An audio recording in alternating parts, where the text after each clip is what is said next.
Experimentos linguísticos, uma plataforma amigável para a criação e análise de experimentos linguísticos web. Olá a todos, sou o Victor. Gostaria de ressaltar que este trabalho não seria possível sem a colaboração com os membros do Laboratório de Psicolinguística Experimental da FRJ, em especial com o professor Marcos Maia, orientador, estudante de pós-graduação em Linguística, Graziele Soares, primeira colaboradora deste projeto. Tópicos da apresentação.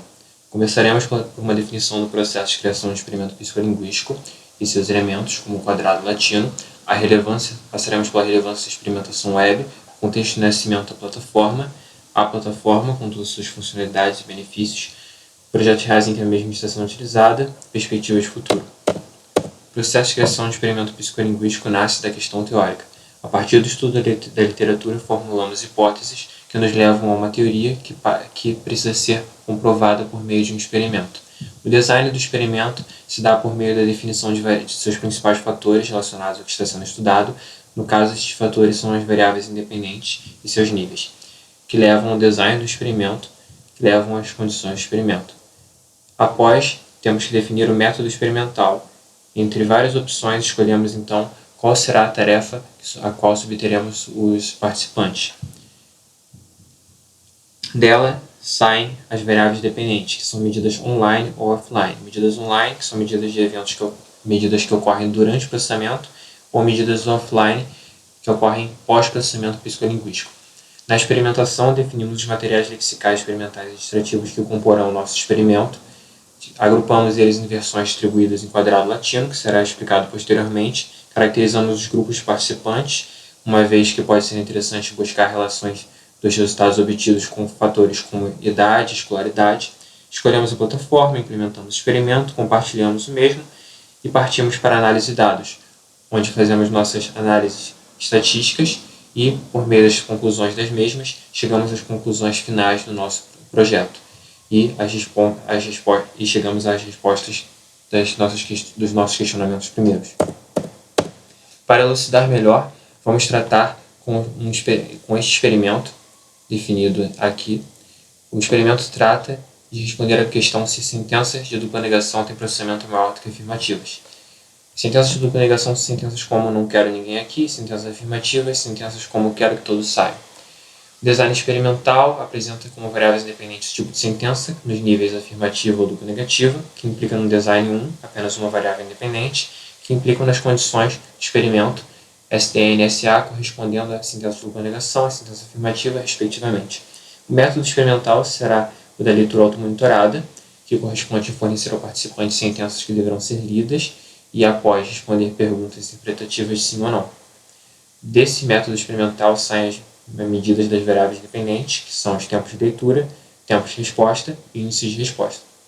O resto do processo segue conforme o slide anterior. Este experimento foi implementado na plataforma para esta apresentação e será mostrado posteriormente. Quadrado latino nada mais é do que uma distribuição dos materiais lexicais, no nosso caso, as sentenças de cada condição, de modo que todos os participantes vejam todas as condições, mas evitando repetição de material. Ou seja, temos a versão 1, que será direcionada a um grupo de participantes, onde temos as condições sentença de dupla negação e sentença afirmativa da versão 1, que serão sentenças diferentes da versão 2. No entanto, na versão 2 temos as mesmas condições, afirmativas, dupla negativa e duplas negativas. Ou seja, cada grupo associado a cada versão tem acesso às mesmas condições, no entanto, materiais diferentes. A relevância da experimentação web vem sendo discutida desde a própria web, conforme Hypes, em seu artigo Experimentação Web, Vantagens, Desvantagens e Soluções, temos os seguintes prós. Maior alcance demográfico e cultural, baixo custo, um grande pró, maior poder estatístico devido à facilidade de obter amostras de tamanhos ótimos, livre de influências do experimentador, sem restrição de horário, maior transparência do processo de pesquisa, controle público de padrões éticos. Já nos contras, submissões múltiplas, maior taxa de desistências, muitos estudos não podem ser feitos pela web, como estudos de neurolinguística que envolvem ressonância magnética funcional, fMRI.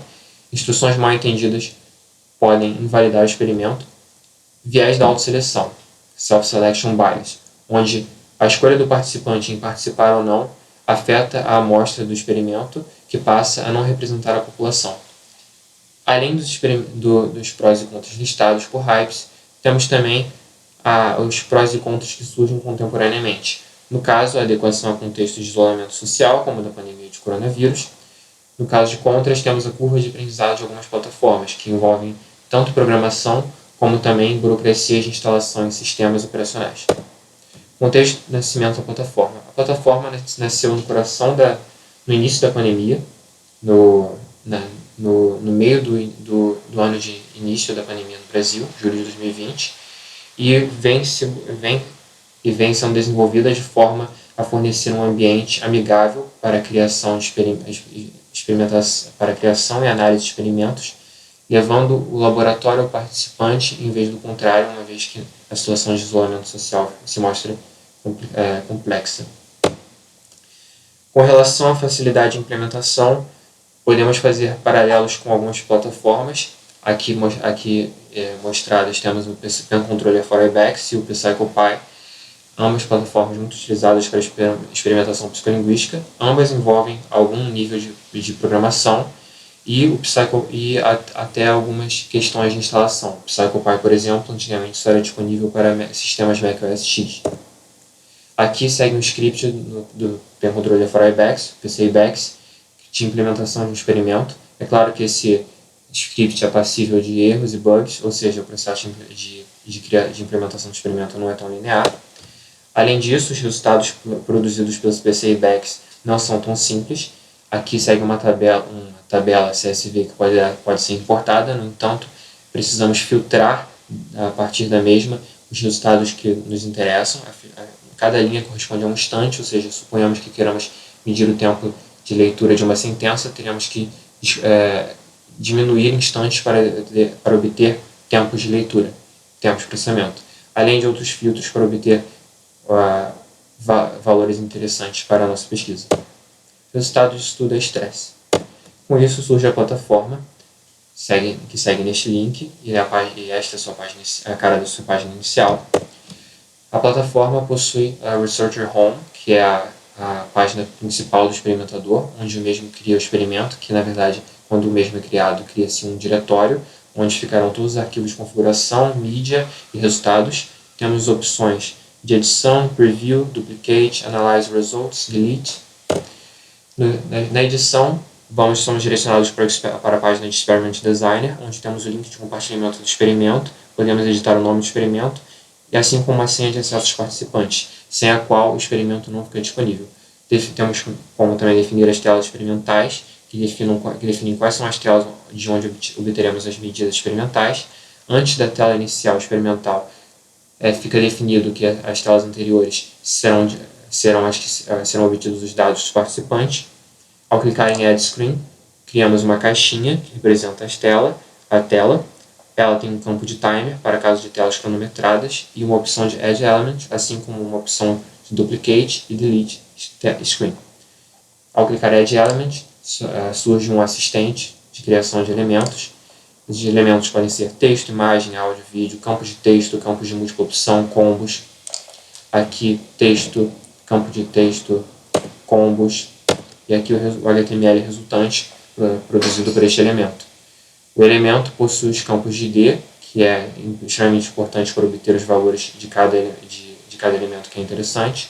O HTML que o gera, tamanho de fonte, posição XY na tela experimental, que será em relação ao canto superior esquerdo da tela. Um click actions, que indicam o que acontecerá ao clicar no elemento, salvar o ID para obter os valores do elemento. Screen transition, avançar de tela. Assim como também temos a opção de definir must input para elementos de input que são obrigatórios, de preenchimento obrigatório. Seguimos para a página de preview. Temos aqui o preview do nosso experimento de dupla negação e afirmativas. Os campos de dados do participante, todos estão em parênteses vermelho, indicando que são campos obrigatórios. Ao preencher todos, avançamos, seguimos para as orientações, ler com atenção, escolher sim ou não, começar o experimento. Nossa primeira dupla negativa, não há ninguém perto do mar. Há alguém nadando? Não. Adoro os dias frios do outono. Uma afirmativa. O outono tem dias frios? Sim. Obrigado pela participação. No preview temos também uma prévia dos resultados. Os IDs identificam os valores que obtemos dos participantes. Da tela 13 até a tela 8 temos as medidas do tempo em milissegundo de cada tela, assim como também os resultados.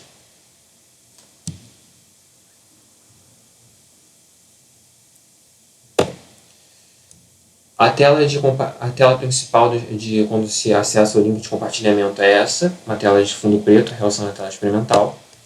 Temos a página de Analyze Experiment, onde podemos ver o número de participantes, exportar os resultados como os tempos de cada tela. CSVs que são exportados, onde podemos levar para o Excel, separar as telas conforme as condições experimentais, fazer nossas análises, analisar os dados dos participantes, analisar as respostas dos participantes, sempre podendo conectar cada tabela por meio do PID, Participant ID. Na própria plataforma temos gráficos preliminares, como este daqui de média de desvio padrão mostrado dos tempos em cada tela. Estes gráficos são interativos, podem ser baixados para compartilhamento. Temos gráficos de dispersão dos tempos em cada tela, como o box plot, que é apresentado. O varying plot, que tem o adicional de fornecer o kernel density estimate plot, que é esse gráfico que dá uma noção melhor da distribuição. Temos a análise de respostas por meio desse gráfico de pizza, onde temos as análises do sim ou não para cada condição. Podemos fazer uma análise dos resultados individuais.